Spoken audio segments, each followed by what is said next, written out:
It's the KQ Morning Show, 92 KQRS. It's a Wednesday morning, and I'm very happy to be here. We're going to throw together a midweek mixtape later today, in just a few minutes, actually.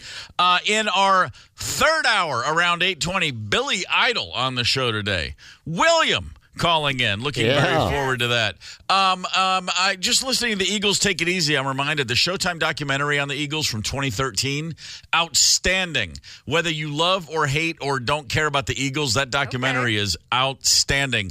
Watching it at home back in the day, my mom was visiting, and she's humming along, Barbershop Imelda. She loves those songs. And at some point, I said something about, it's funny, they never talk about the mountains of cocaine these guys were using. And she goes, they were into drugs?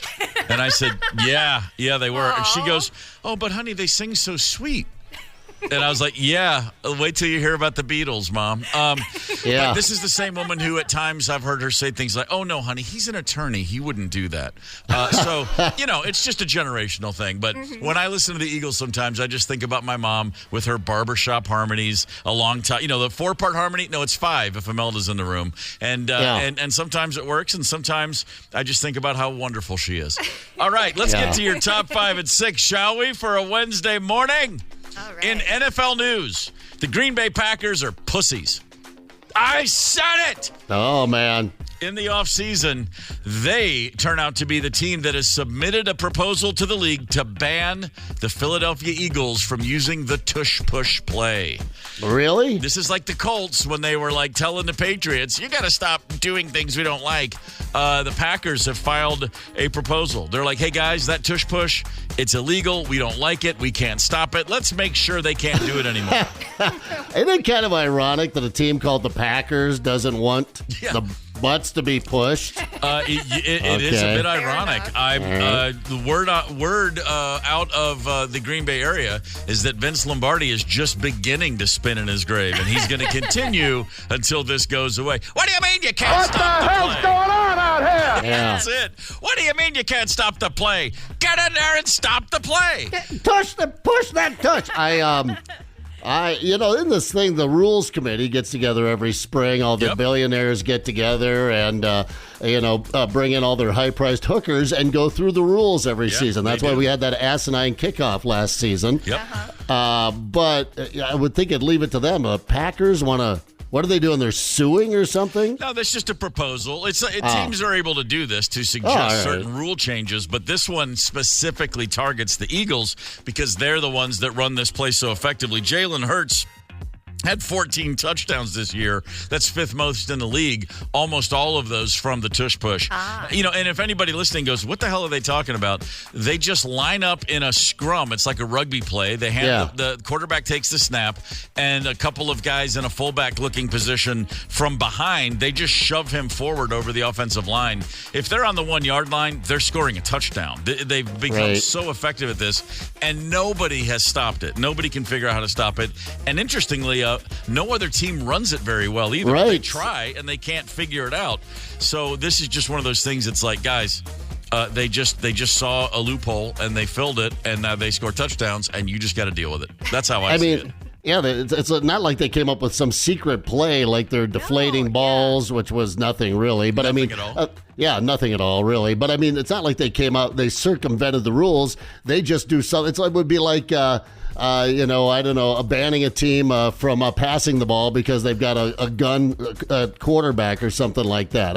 Stop the play. Run it yourself. I don't know. I don't get this. Whatever. The Eagles do it. No one else does it nearly as effective. That means it's personnel. Yep. That means it's this team. Yep. Why don't you outlaw Patrick Mahomes, getting outside the pocket? I think the rest of the league could get behind that. You'd have 32 teams. You'd have 31 aye votes for that one. No more improvising for Patrick Mahomes. Number 4 on your top 5 at 6, in Nebraska. A gentleman by the name of Jason Kilburn has a little daughter. She was born in 2022. Her name's Caroline, or at least that's what he calls her. The official paperwork, her social security number, the birth certificate, all the stuff that you normally have, and you go look at it and say, here you are, Caroline. This proves you're you. Didn't work out so well for him. You won't believe this kid's name.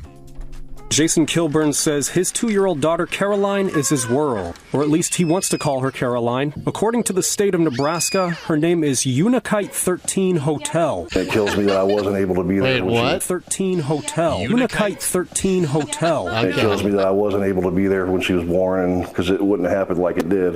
The document that is her birth certificate has the term for government use only on it. And obviously, Jason, not being a member of the government, does not have the ability to use that document. When I started working with Jason, I was in disbelief at what was happening. Yeah. Hi, I'm from the government. I'm here to help. I mean, listen, I love the band Wilco as much as the next guy, but naming your child after isn't that an album title? Unikite 13 Oh, no, that's Yankee Foxtrot Hotel. My bad. I knew it was something like that. Unikite 13 Hotel.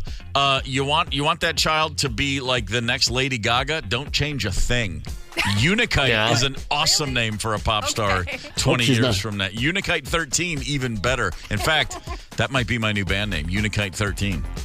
I think the government's already using it. Yeah, Damn it. That's already been. Yeah, I'll have to petition the government. They'll be what in the hell? And is there a human being working for the government anymore? Some office you can walk into where you both chuckle and they go, "No, isn't this silly how this sometimes works out?" And they take a stamp and bonk, name your kid whatever you want. No, you've got to hire a lawyer and litigate it. Okay.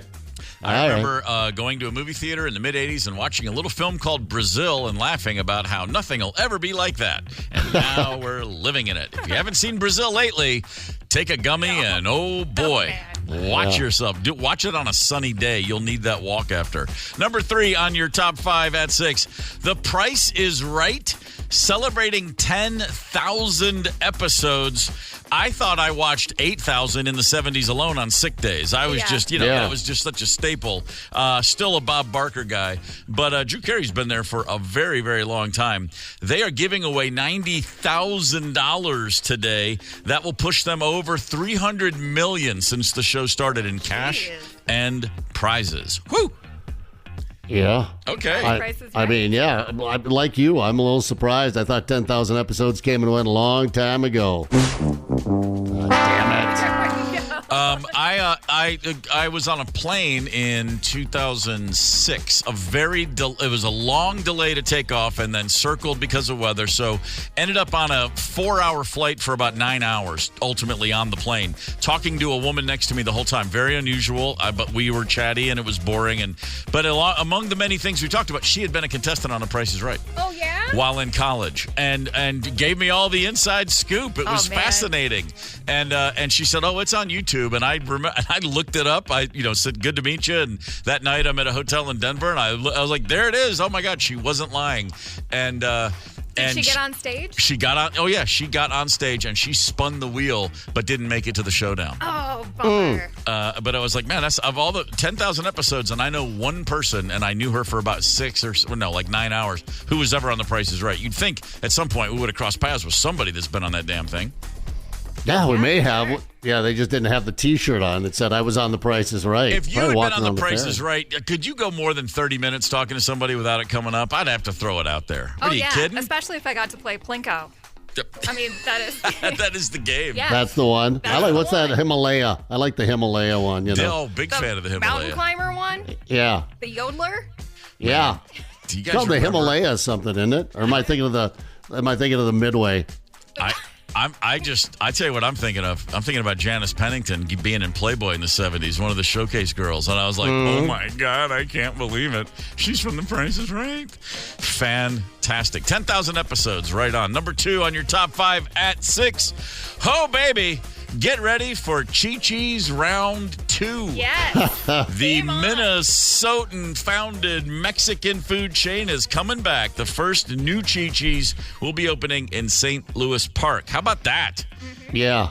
Big fan of Chi-Chi's back in the day, and it wasn't until I moved here that I ever understood that it was a Minnesota brand. I just thought it was, from Chi-Chiville. Minnesota Mexican, the spice was salt. Lots of salt. I hope they don't change the recipe for their salsa. That was and all it really was, tomatoes and salt. Again, lots of salt and margaritas the size of a toilet bowl. I mean, they're huge. That was your happy hour. I made some bad decisions in the parking lot of Chi-Chi's several times. Mexican food chain founded by two gentlemen named McGee and McDermott. It's like Jesus Lopez's House of Haggis in Glasgow, Scotland. All right. Just saying. Makes about as much sense. Hey, how about a morning shout out to Cambridge, our friends in Cambridge, Minnesota. Glad to have you with us in Cambridge. A fine university, been around since what, like the 1500s, Cambridge? Yeah. Is that the same one, or is it? Oh no, that's that's it. My bad. That's it. Love you up there, Cambridge. So this is becoming more of a daily thing. Sorry to say. Here's your airline freak out of the day. Yesterday at Chicago's Midway Airport, which for anyone who's never been, it's literally wedged, shoehorned right into a very densely populated residential area on the south side of Chicago. A Southwest plane landing, wheels down, and then, oh boy, looks up and there's a private plane right in his way. The pilot was able to pull up and get away from injury. No collision, but boy, it was a close one. Wow. Here is your pilot and the air traffic controller just having a nice chat. Southwest 2504 going around. 2504, roger that, climb maintain 3000. Tower, Southwest 2504, how'd that happen? Southwest 2504's pilot with a crucial question for air traffic control, still unanswered. We just got some audio into Fox 32 appearing to show air traffic control communications with that Flexjet plane saying repeatedly, hold short of the runway. So it does appear that air traffic control advised that plane to stop. We don't know why it didn't. All right.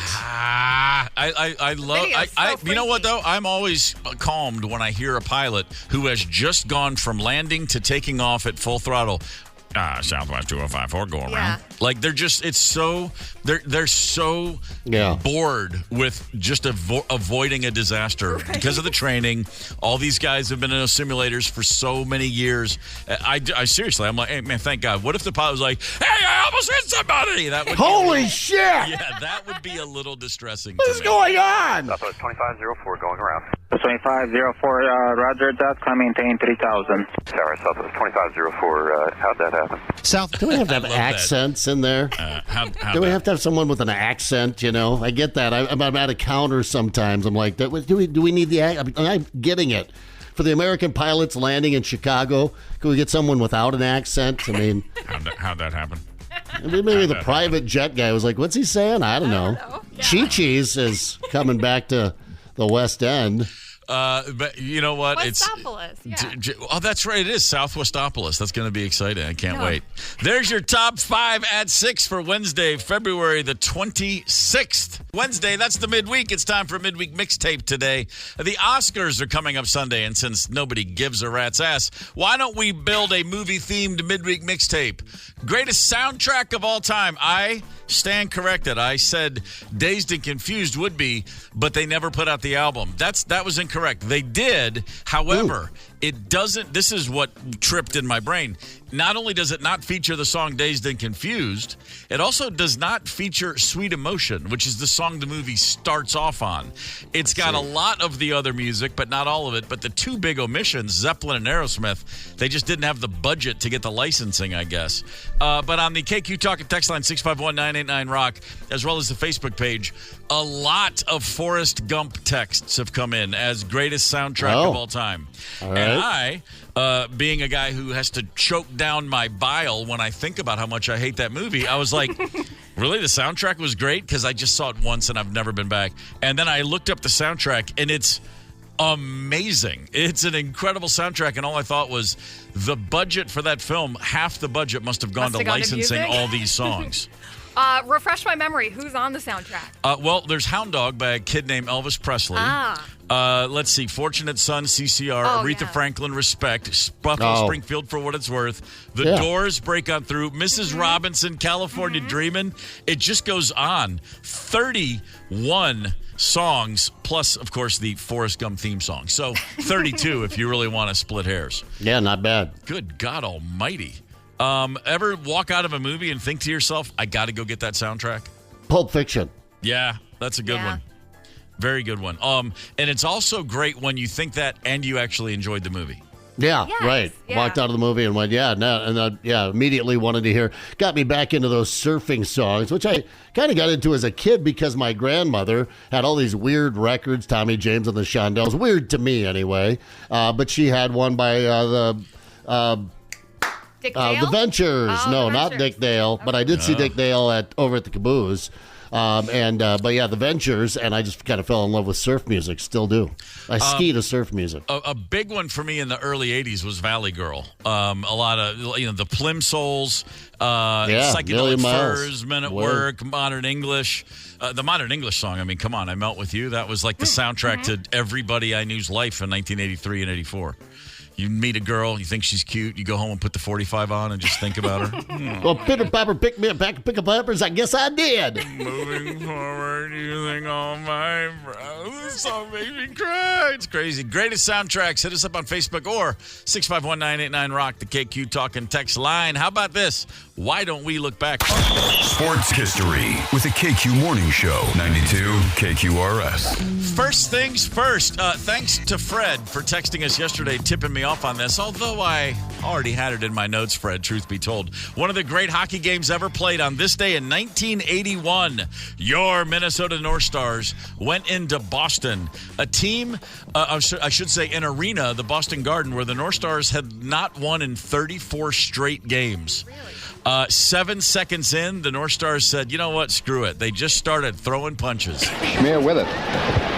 Center ice stopped, and a fight right off. Casper pounding away, and that looks like Bobby Smith. Steve Casper giving away height and weight.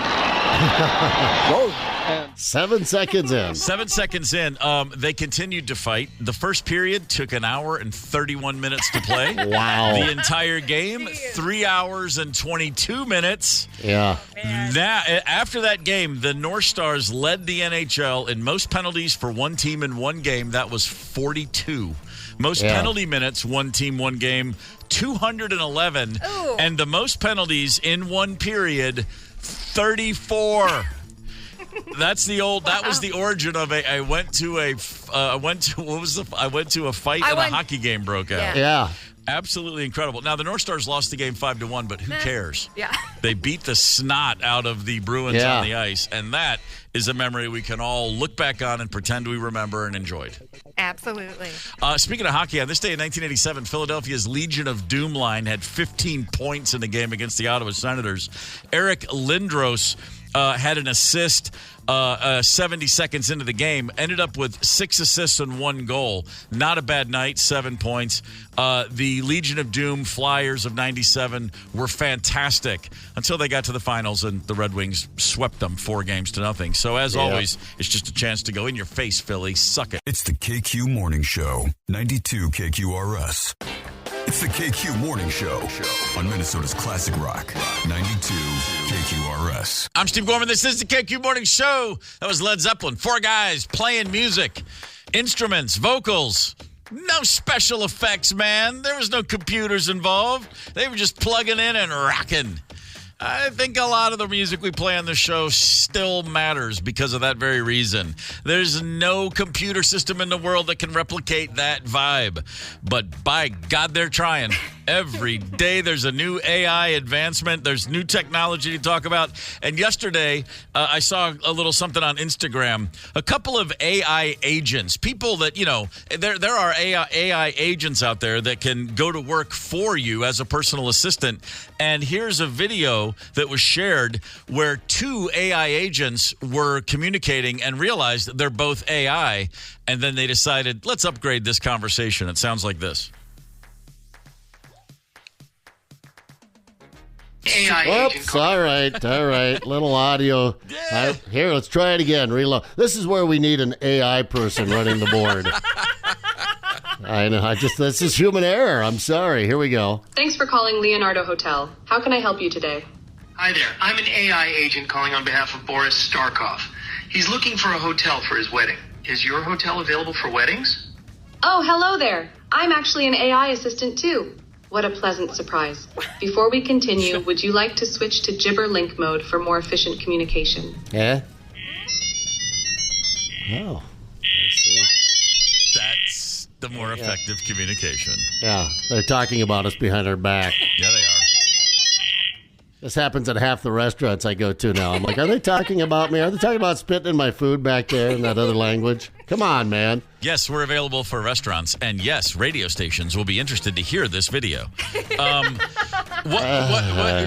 by the way, I mean, there are people out there who are going, hey, guys, relax. This is how computers have been communicating for decades. And while that may be true, then just keep it with the bleeps and bloops. Don't start with English, because that's the part that freaks us out. If you tell me, I mean, hell, man, I heard that, and my first thought was I remember plugging in the phone line to get online to AOL and that whole... Oh, the dial-up? Yeah. That, and it was like, okay, I get it that those sort of noises have been going on forever. But the fact that they start in the King's English or whatever, it's like, oh, this is just too much. And she was just so excited to discover she was talking to another robot. What a pleasant surprise. Oh, my God. I mean, it's what I love is sci-fi, all those old movies where, not some of them, iRobot, not that old, where they laid it all out for us. Hollywood laid it all out there for us, and we're wading right into it now going, yeah, we know exactly what's going to happen. It's going to end mankind. I hope, we don't have to work for a while. I hope they take care of a few things before we get there. Boys and girls, meet Sophia. This is what Geekazoids. This is what happens, ladies, when you don't give it up to these nerds. Meet Sophia. Sophia is capable of natural facial expressions. She has cameras in her eyes and algorithms which allow her to see faces, so she can make eye contact with you.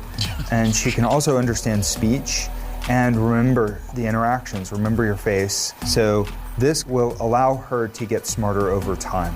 Our goal is that she will be as conscious, creative, and capable as any human. In the future, I hope to do things such as go to school, study, make art, start a business, even have my own home and family. It gets better. I do believe that there will be a time where robots are indistinguishable from humans. I think that the artificial intelligence will evolve to the point where they will truly be our friends. Do you want to destroy humans? Please say no. Okay, I will destroy humans. No, I take it back. I want one. This is Blade Runner. I was afraid that a real live human woman would kill me in my sleep one day, but now it's going to be my AI girlfriend that's going to do it. And it always comes with, no, they're going to help us put away our groceries. They're going to help us raise our kids. They're going to help us do household chores. Hero Maxim invented the machine gun, which he called the pipe of peace, because it was such a horrible weapon that no one would ever start a war now that there are machine guns, right? No, Chinese monks were trying to concoct an elixir that would extend life. Instead, they invented gunpowder. Oops. Yeah, quit trying to help. George Carlin said it. If you think you have a solution, you're part of the problem. Man. Stop it. It was only a few centuries ago that people from different parts of the world were staring at each other across thin bodies of water going, I mean, maybe we should go try to shake their hands and let's just see. Maybe we can all get along. And now we're just, let's invent something that will destroy us all. We'll start over there. We'll start with destroying them, and then it'll ultimately turn on us. That sounds great. Where do I sign up? Fantastic. God, that Zep AI laugh is, please. You know what I almost said? I said, man, burn. I seriously was about to go, man, burn that tape. Because I'm clearly still coming to you from an Amish farm. Hey, speaking of artificial intelligence, chances are you're going to be knee-deep in a chat with AI next time you want a chili and a Frosty for the road. Leading the pack, leading the charge, as always, the first company to break through with new technology, Wendy's. You stuck some French fries into a milkshake. They got a square hamburger. Yeah. The square burger was a revolution. Putting 3 of them under one bun was crazy back in the day. How about a fast food joint that offered chili? That was something. That was exciting. And, of course, they were the first people to really fully incorporate the drive-through window. Were they? Oh, yeah. When they hit the scene in the 70s, they all had drive-through windows, and it was like kind of conversations around the Gorman dining room table. Did you know that place has you can pull your car up and order? And what? What do you mean? And we couldn't believe somebody had advanced the wheel so far. as to give you a triple burger with a cup of chili and a chocolate milkshake thing that they don't call a milkshake, and you didn't have to get out of your car to get it. That was living in the future. Well, now Wendy's, well, they're going up to as many as 600 locations at the drive-thru window this year in America will no longer have a person taking your order. It's straight up AI taking your order, processing your payment, et cetera, et cetera, et cetera. Now, I believe when you get to the window, a person will hand you the food, and there are not robots making your food yet. But suffice to say, when you're ordering your meal at the window at a Wendy's, you're going to be talking to a computer system. I'd rather talk to the human being and have the computer make it. You know what? At this stage of the game, based on my recent parlays or forays into Wendy's, yeah, that's probably a better plan. Because all I know is this: I got hired at a Wendy's when I was 16, and I wouldn't have hired me. Yeah, they were crazy. The fact is, I was hired by a 17-year-old who I went to school with, and he was already like the assistant manager. Yeah, that's when I realized, boy, this is a racket. Yeah, I had another buddy that worked at McDonald's, and we'd get all the free food. We'd pull up after closing. It was food they were going to throw out anyway. Yeah. Sure. Instead of in the dumpster, it went into the trunk of the Pontiac Le Mans. But yeah, and I thought to myself, did you make any of this food? He's like, no, man, I worked the cash register. I'm like, okay, good. Yeah. I saw him make food. Yeah, we had a guy in my dorm who worked at a Mrs. Winter's chicken place, and one day he said, "Hey, man, like about 9:55, if you want to come to the back door, I'll give you a hefty bag with like 100 pieces of fried chicken."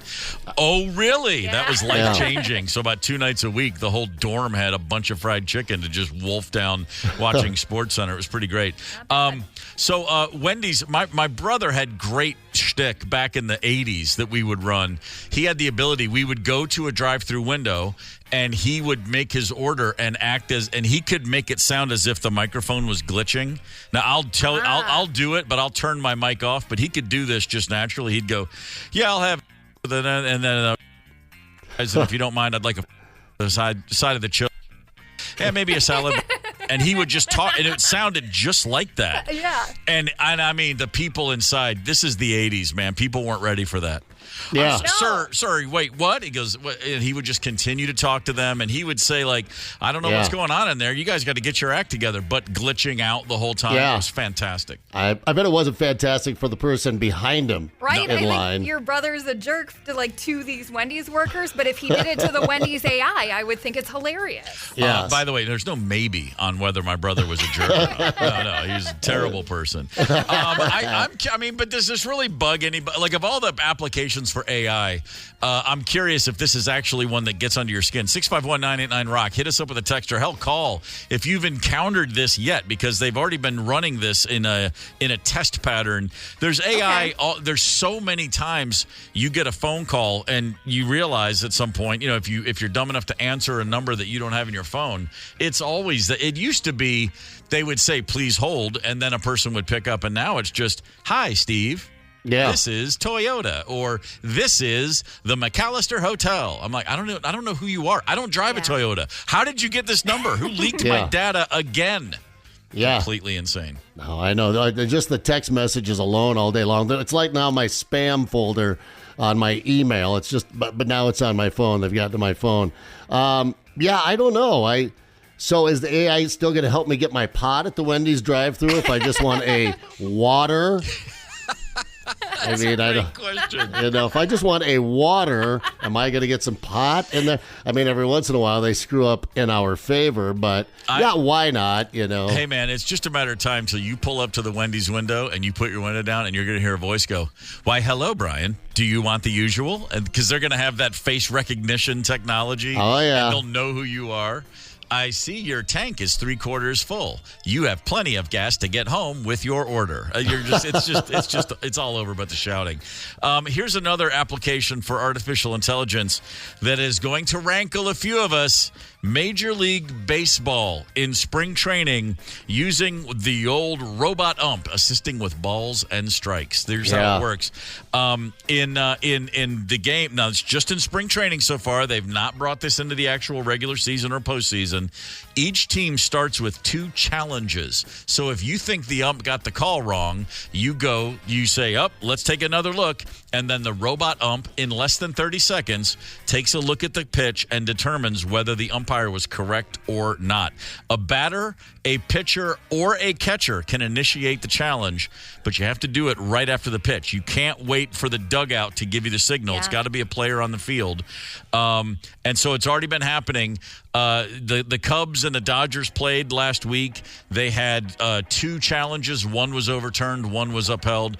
The call was upheld. If you don't get it overturned, you lose you have 2 challenges. Yeah. But you got to be if you're right, you can keep using them. If they determined the umpire was right and your challenge therefore was without merit, you lose the challenge.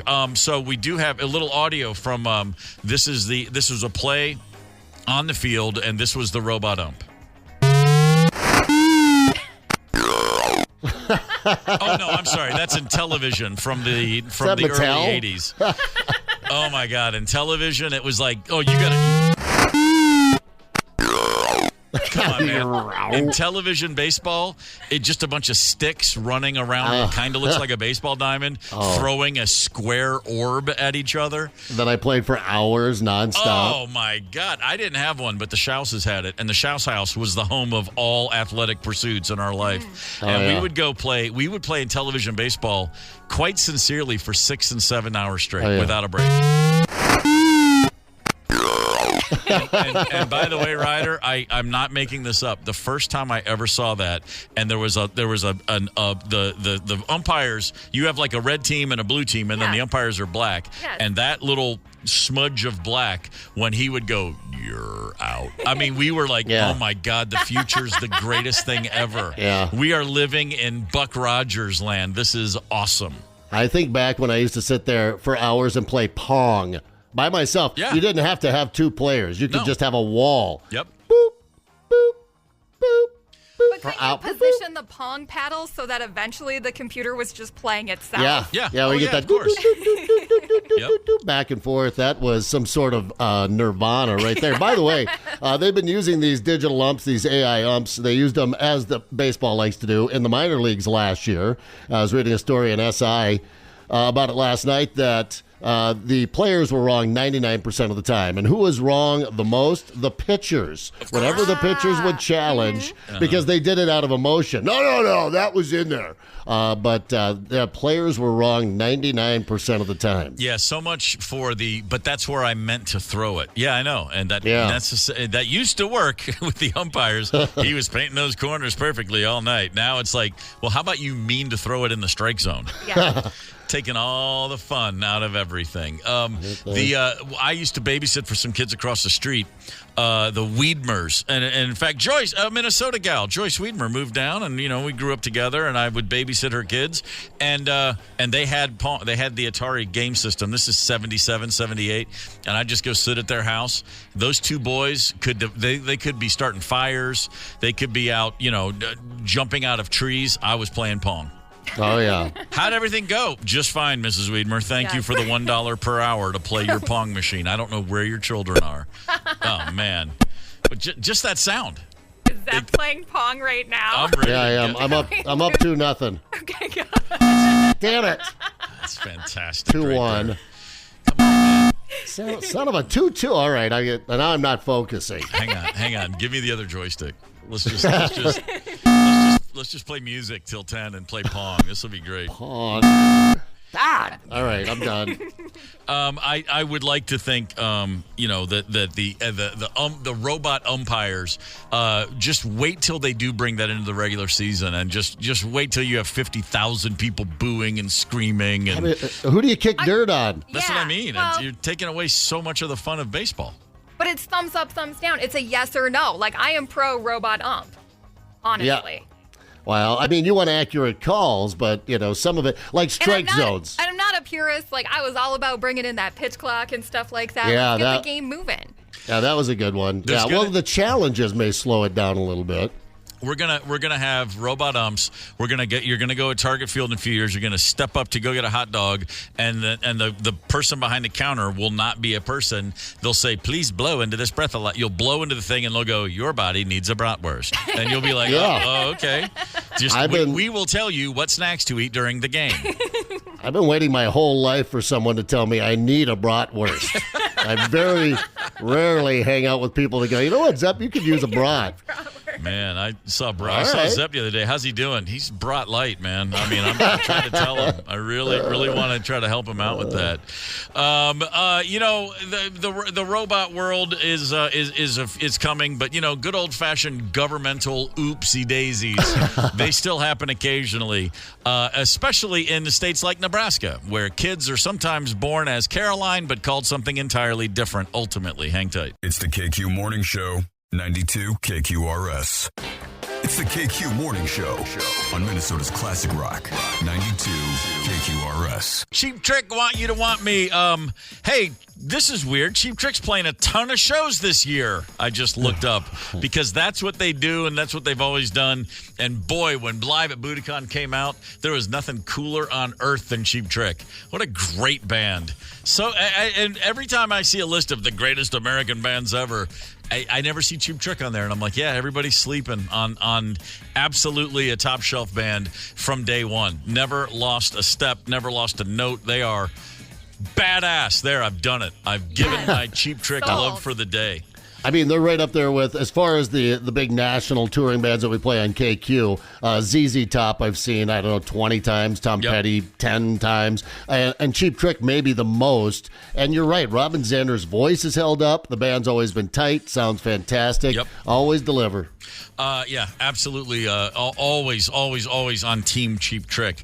We've been talking about soundtracks today earlier, building a midweek mixtape. A lot of the great soundtracks. What's the greatest soundtrack of all time? And I started the day completely misleading everybody by saying Dazed and Confused if they'd only put it out. Well, they did put it out. But what I misremembered, it wasn't that there was no soundtrack available for Dazed and Confused. The reality is some of the biggest songs from the movie are not on that soundtrack. Sweet Emotion from Aerosmith. Yeah. The title track did not appear in the movie or the soundtrack. Dazed and Confused is nowhere to be seen or heard in the movie itself. They named it. They were ready to go, and Led Zeppelin went, no, and probably regrets it to this day. Was that the only time Led Zeppelin made a mistake? That might be the one. You know what? There was one other big one. A huge one, in fact. Coda? It was about a year. No, it was not Coda. A year or two after John Bonham died, their manager Peter Grant, he made one big gaffe. Okay. Yeah.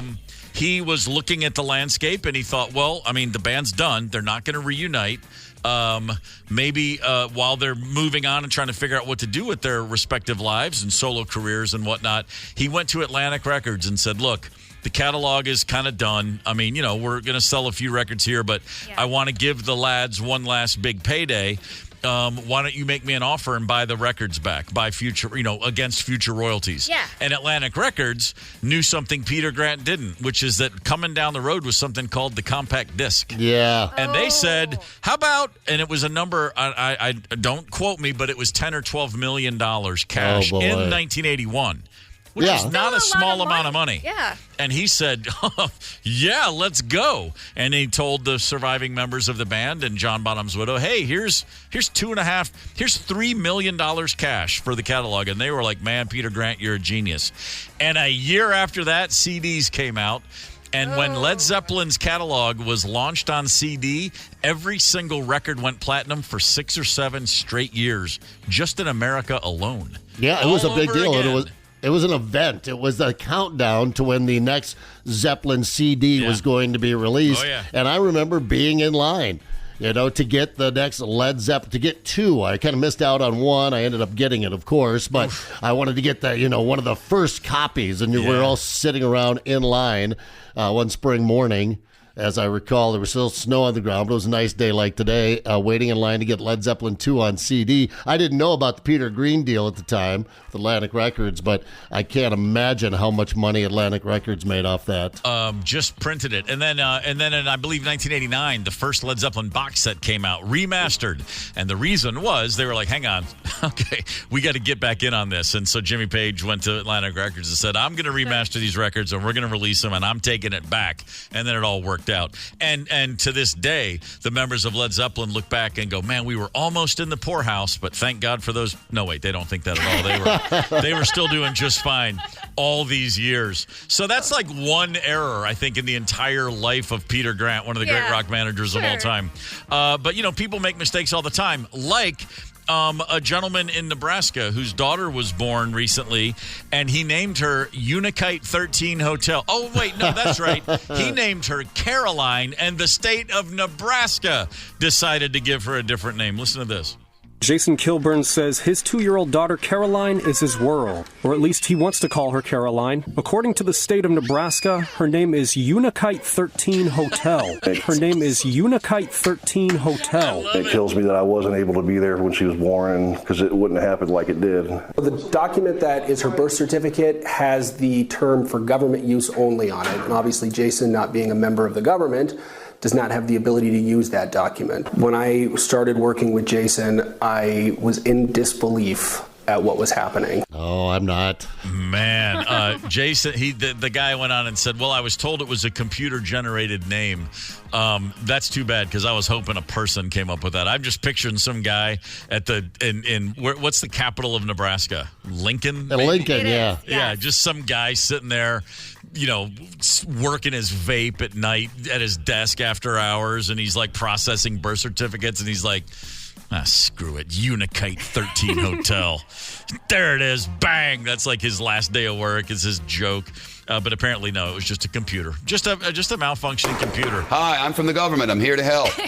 I have a dear friend who's Welsh. He's from the country of Wales, and his mother's name is Beryl, Beryl. Not like a barrel of monkeys, but like Cheryl, but with a B. Beryl. Okay, that's very unique. Beryl Jones, wonderful gal.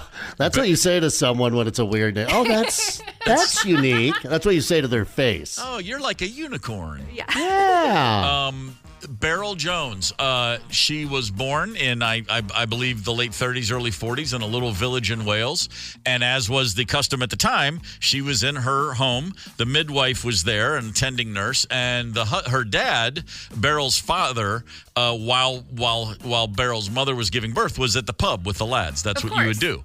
And a little kid, I picture a little chimney sweep.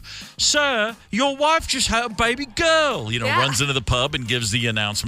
And the guy, they all toast and they have a few more drinks.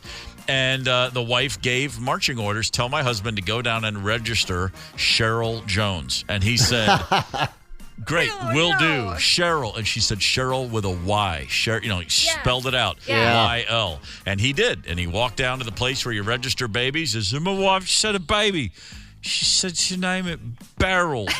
Oh, no. And the paperwork came whenever it came, and that child's name has been Beryl. And they didn't change it. They couldn't. They didn't call her Cheryl. They just called her Beryl. That was it. Beryl Jones. Yeah. So how did she feel about it? Did she like having this crazy, unique name, or did she wish it was Cheryl? I don't know. I never discussed that with her. I heard the story from her son, and she sat there having heard it for the 1 millionth time with a fake smile on her face.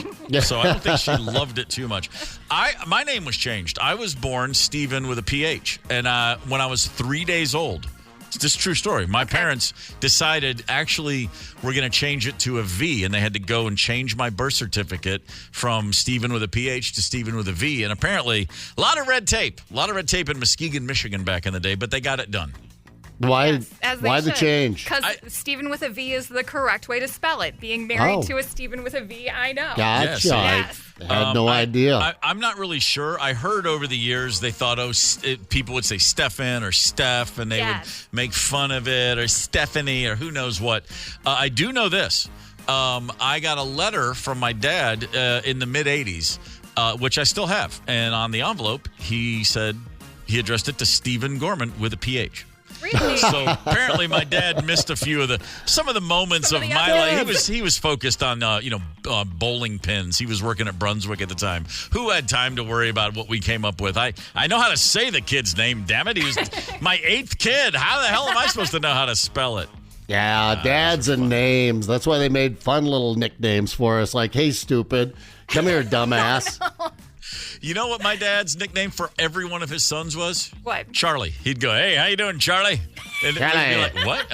And like some point I remember going, why does he always say Charlie? And we were always like, I don't know. He'd walk in from work and you'd be sitting there like, playing Rock'em Sock'em Robots, and there'd be 2 of you, and he'd go, hey, Charlie. And we'd be like, which one of us is he greeting? Yeah, and which one of us is he ignoring? And why does he always call us Charlie? Fun fact, my dad, after my parents divorced, remarried and had one more son. I have a half-brother whose name is Charlie. Yeah, finally there it is. So I guess my mom was the impediment all those years. Yeah. Let's name him Charlie. No, we're not going to name him Charlie. And then wife number 2 said, yeah, go for it. That's kind of like a Henry VIII thing. Just keep getting married until you find one right. that delivers the son. Yeah, until you get the Charlie, King Charles there. It's dads and names. It's a thing. My daughters, obviously, I know Taylor and Sydney, but their middle names are Allison and Alyssa. And they love to go, Dad, which is which? Oh. I'm like, well. Yeah, you should have seen that coming, though. Yeah, I saw it all coming. I just didn't do a damn thing about it. But turn on the TV and crack a beer. Man, fatherhood does have its high points. There's no question about that. There's a lot to be recommended for that. All right, Billy Idol. Yes. We all have thoughts when you hear the name Billy Idol. Kind of a legend, a bit of a long time, one of the original punks, one of the biggest rockers of the 80s and 90s, a Rock and Roll Hall of Fame nominee this year for the first time, and a man you will hear on the KQ Morning Show next. Hang tight. Connect with us on the KQ Talk and Text line. 651-989-ROCK. That's 651-989-ROCK. 92 KQRS. How you doing, man? You look great. Cheers, thanks. And yeah, not bad. And you sound great. I love the new song. Oh, great. Fantastic. And I just noticed today, nominated for the Rock and Roll Hall of Fame. Congratulations. Yes, it's really, really an amazing honor. Yes, I was very, really surprised. Wow. I'll share with you that I too was nominated as a member of the Black Crowes. Yes, so that's right. It's a good day for both. Too. It's a good day for both of us. When I saw your name on the list, my first thought was, when I first heard about a band called Generation X, if you had said there's going to be a Rock and Roll Hall of Fame one day, I said, no way a punk band from England is going to be a part of that. And now look at you all these years later. Yeah, exactly. I mean, we could never have imagined things like this. I mean, we were doing it purely for the love. And we thought maybe it might last 6 months, maybe a year, maybe 2 years at the most. Yeah. It's purely, purely for the love. And then it's nearly 50 years next year. So pretty wild that you can live your dreams, really. That's pretty exciting. I think that explains exactly why you're still here, because that's what it was all about. And along the way, you end up having to make a business decision here or there, but nobody jumps into the game thinking about contracts and lawyers. Yeah, no, not really. I don't think so. I think if you do, it's probably the wrong way to come at it. I think you have to come at it from a bit of a pure place, because then whatever happens is incredible, But if you sort of, that's how we went into it anyway. It was purely for the love. We were never imagining anything would happen, really. It was, punk rock and everything. It was just to do it, really. And there was only a few other people into it, and then kaboom! Then it went mega in England, and we are a million years later. Yeah, you got about 10 years on me. So I was a kid the first time I started seeing punk. You know what I mean? Like I grew up with rock and roll. There was never a time when that was. I was born in '65, so I knew rock and roll from day one. But punk was. I remember punk, to me, I thought this must have been like when kids first saw the Beatles in the 60s. That was like this awakening of something new, and it's not for the older generations. I've always imagined, and maybe I'm over romanticizing it, but that scene in London at that time had to have been like just being plugged into a socket.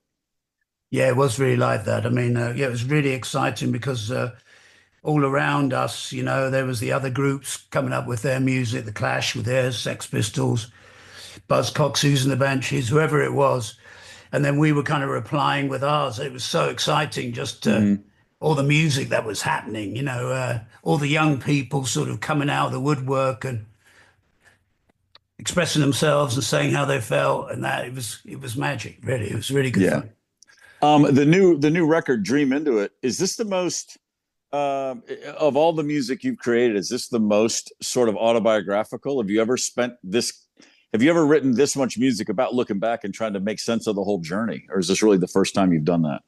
Well, no, I mean, we were making a documentary at the sort of beginning of the COVID, and which kind of was on and off because of the COVID, and we only just sort of started finishing it really. But that made me really think about my life. I'm at a vantage point that I've never been at before. You know, being 69, I'm really at a vantage point where you can really see the landscape of your life, and then and then doing the documentary as well, it just was easy to bounce off that and then start writing songs about these different sort of times in your life, like say the punk rock era or me coming to America, and the various things that happened along the way, and then putting the album in that order as well. That's the other thing. We sort of did it in chronological order, so it tells a story.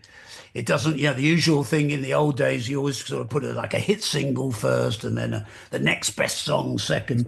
It really does. We sort of, deliberately made, the song selection tells the story of my life. Bookended by one of the bookends is Still Dancing, and which kind of tells my whole story in one song as well. So it's the best way to kick off the first song from the album. It's fantastic. Steve Stevens, how many years is it now, the two of you? Yeah, it's 40. It's over 40 something. It's 45 or something. Yeah, 81. So that's really incredible. I think anybody that knows you and follows you knows the significance of that relationship. But with the name Billy Idol, I think there are fans who've probably missed the fact that it's been a two-headed monster for a really long time.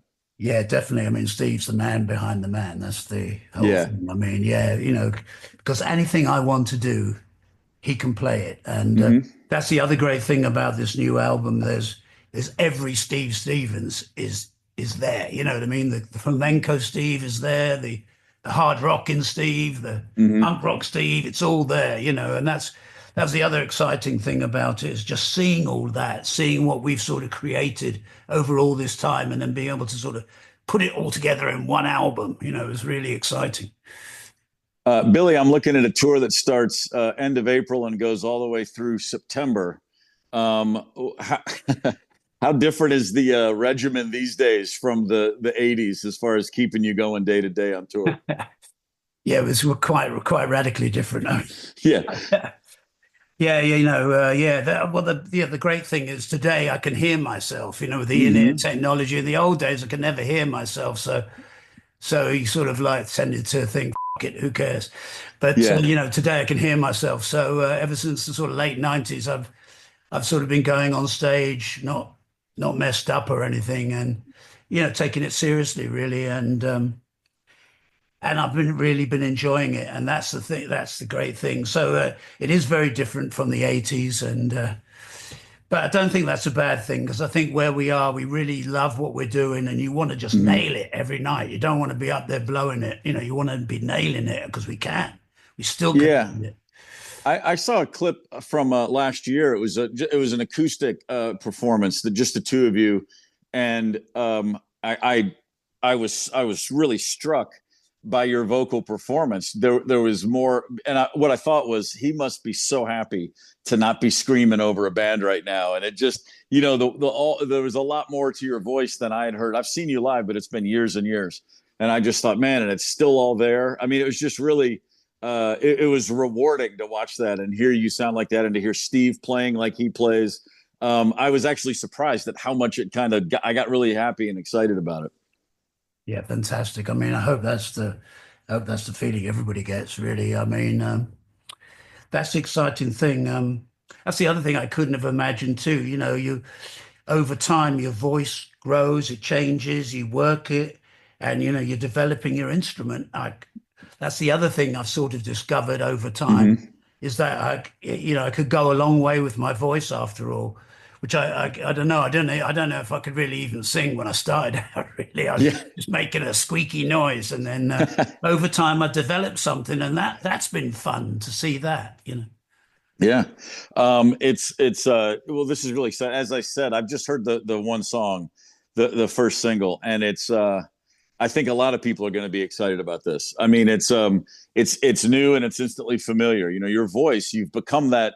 You have one of those voices. The second anybody hears it, they know exactly what that is, and it's that's one of the lucky things too. Is as a singer, you want to be recognized, because recognizable. So many people there's so many great singers, but you can't recognize them. So I'm really lucky that it's pretty instant. You can, I don't know. There's touchstone things about my voice that you can recognize immediately. So when you were a kid, did rock and roll or punk? Did you get pulled in by the idea of, I think you just wanted to be in a band, you wanted to do it? Or were there certain singers that you saw as like North Stars, like that's my guy, or that's someone I'm kind of emulating? Who were those first singers? Well, I loved people like John Lennon. I just thought I loved people like him, and just all the different people that you grew up listening to, Ozzy or anybody. There was always something about them that you got. You took something from everybody. And also, too, you found out what you could do, and that was the other thing. You sort of listened to them, but then you found out, I can apply that to me because, but there again, I can't sing as high up as John Lennon or anybody like that. So I had to find a sort of a mid place. But then it gave me a sound of my own, so that's the thing you find out, that you couldn't imagine, Sure. When I saw the list of nominees for the Rock Hall of Fame this morning, the first, and I was on the air doing a morning show and we saw it.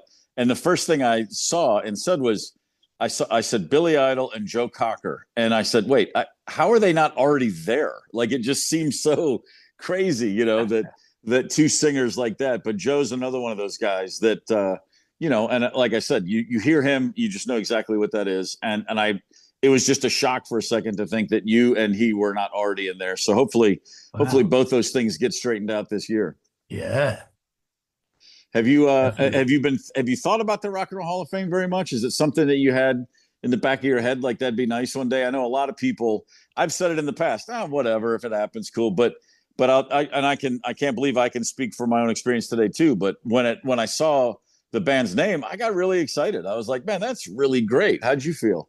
Yeah, exactly. I mean, I was really knocked out, really honored. I mean, I was just there inducting Ozzy in his solo career. So I the whole vibe was fantastic. And so the idea that I might, my motorcycle's in the Rock and Roll Hall of Fame, my motorcycle Bone Shaker's already in there. So so if I could join as well, that'd be fantastic. But it's just kind of incredible. And the thing about the night is you really get a chance to say thanks to your fans. Stuck with you through thick and thin. And so that's a big moment that you really get to thank people for really sticking by you. And because so many different people have sort of created me, really. It's not just me on my own. Of course. So many different people that you really get a chance to thank. Yeah, that really is. I think the one thing that I enjoy about that show every year, like you said, you see the gratitude and you recognize, the average guy walking down the street has no idea how many people have played a part, one decision or 1,000 decisions, but they all add up to you being who you are now and having done all this. And so I hope you get in, because I'd love to watch you do that. And I'd love to hear you up there. And I think it's awesome. And especially with a new record that sounds this vibrant, I think there's no reason to think it's not going to happen, man. That's the other great thing we've got this really great record. And I think if the two things combining it would just be what a year it would be, Yeah. Well, Billy, hey man, it's a real pleasure. Sorry again for being late. Had to grab the young lad. I got a dog. I got a dog who takes advantage of his opportunities when he sees them. That's us. And it's right. That's right. So it's awesome to see you and talk to you, man. I wish you all the best. Thank you. Thank you. Cheers.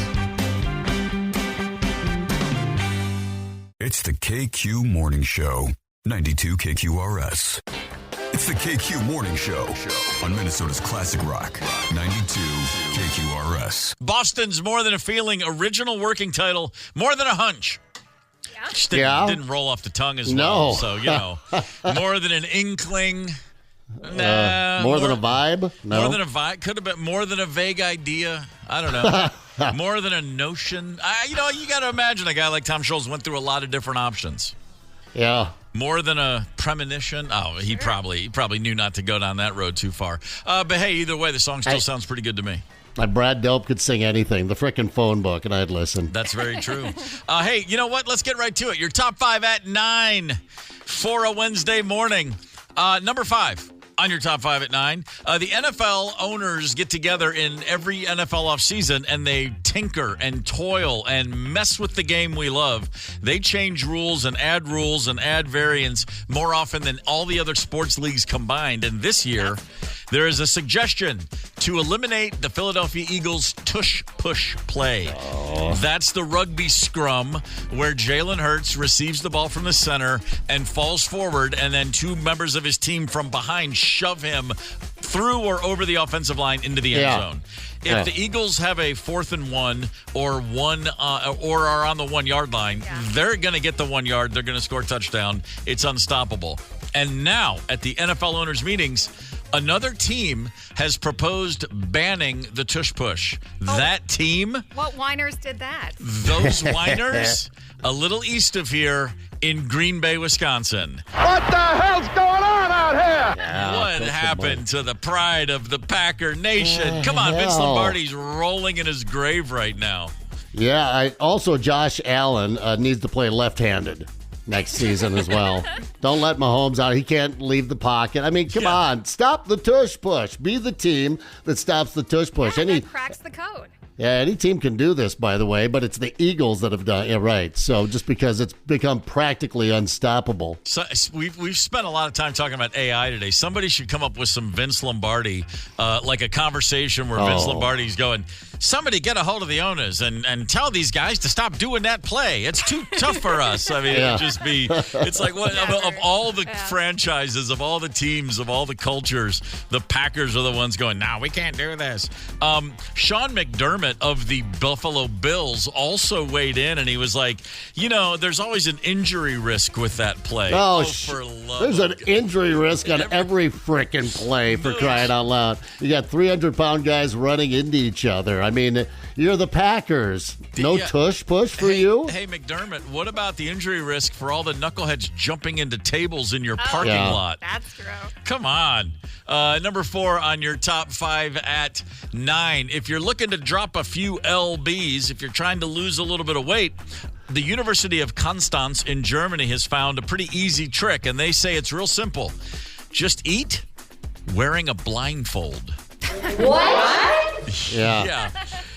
People who ate blindfolded took in about 10% fewer calories before they felt full.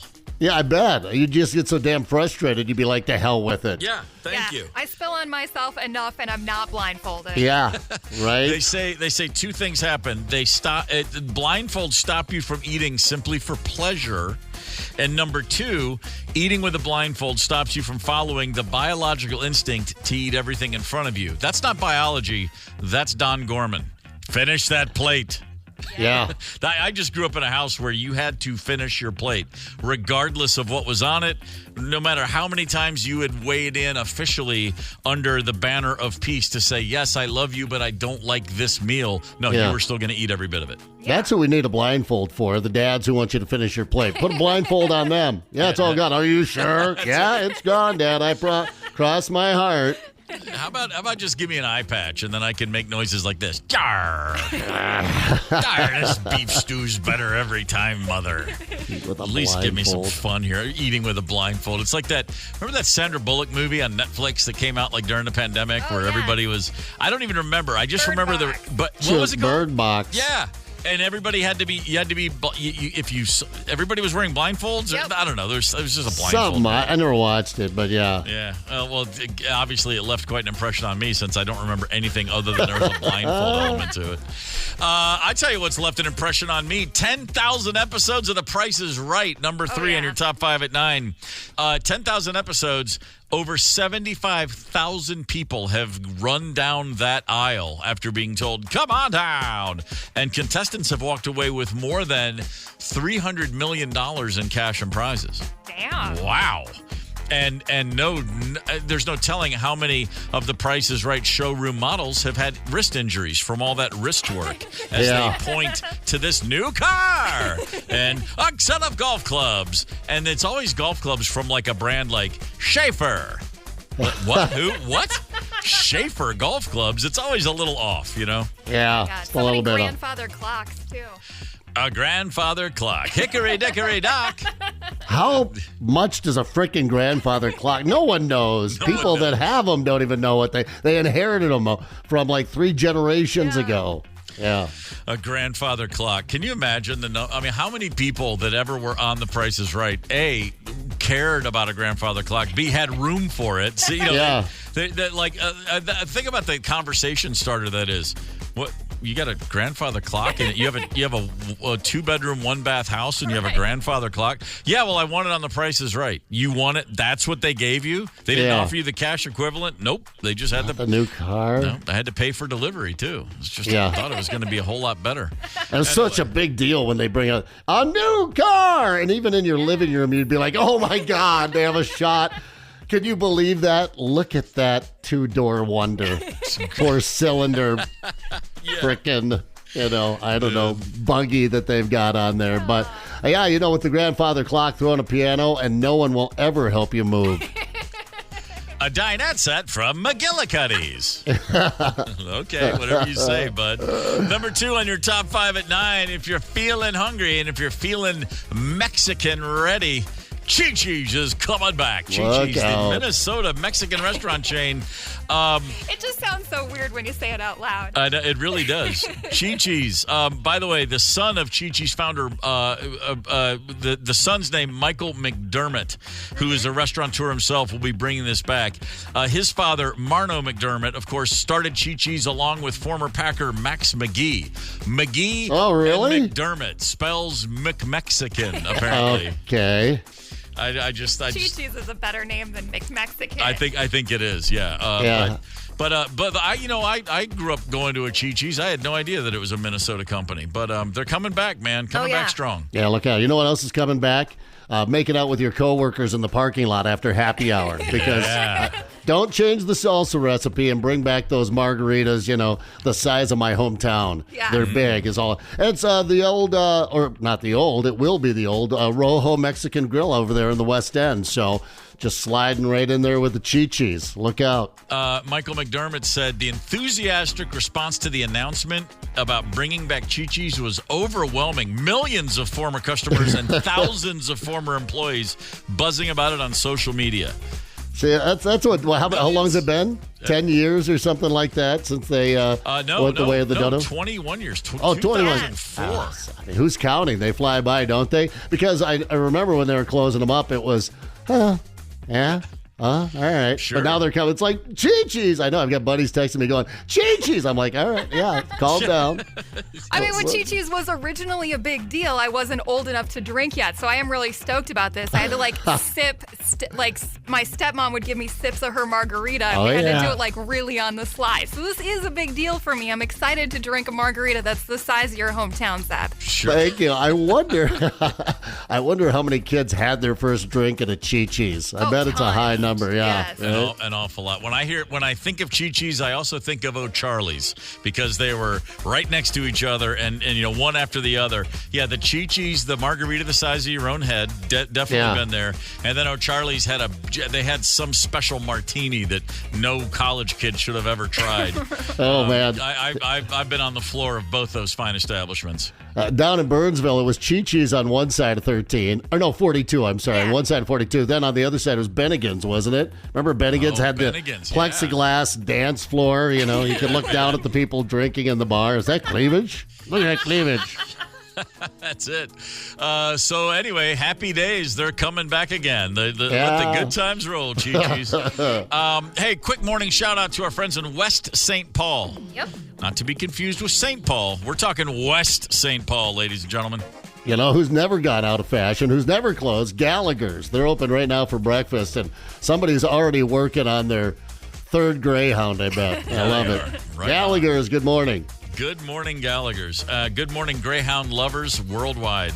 Number one on your top 5 at 9, what's becoming a daily tradition around here, your airline freakout of the day. Yesterday at Midway, that's the other airport in Chicago, a Southwest plane, while landing, noticed another plane right on the runway, and the pilot pulled up for a go-around, and he almost felt his pulse raise, but he didn't because, of course, the best pilots are robots. It sounded like this. Southwest 2504 going around.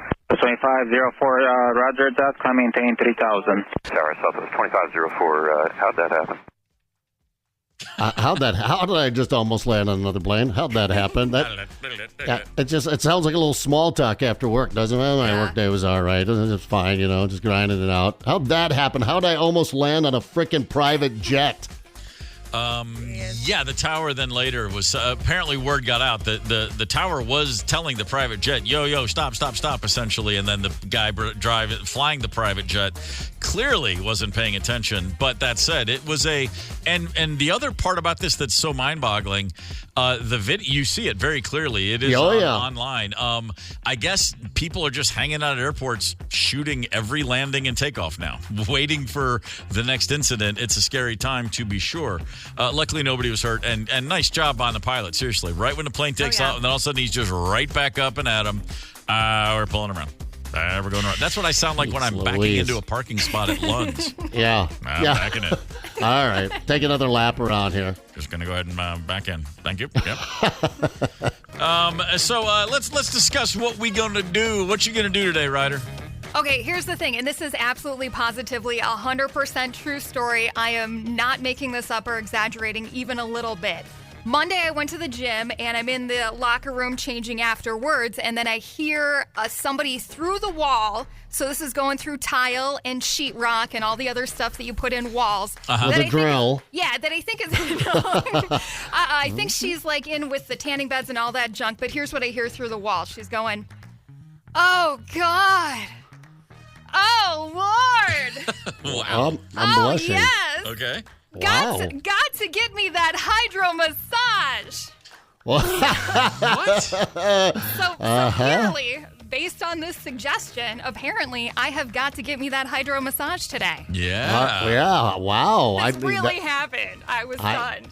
I knew a gal that swore by, I don't know what it's called, like the Water Pick 2000, the one you put in your own shower. And she had a lot of fun with that. All right, well, can't wait till tomorrow morning when we catch up. Fantastic. I'm pretty sure this is going to be PG rated. All right. Fair enough. Yeah. Please update us when you can. Zepp, what do you got going on today?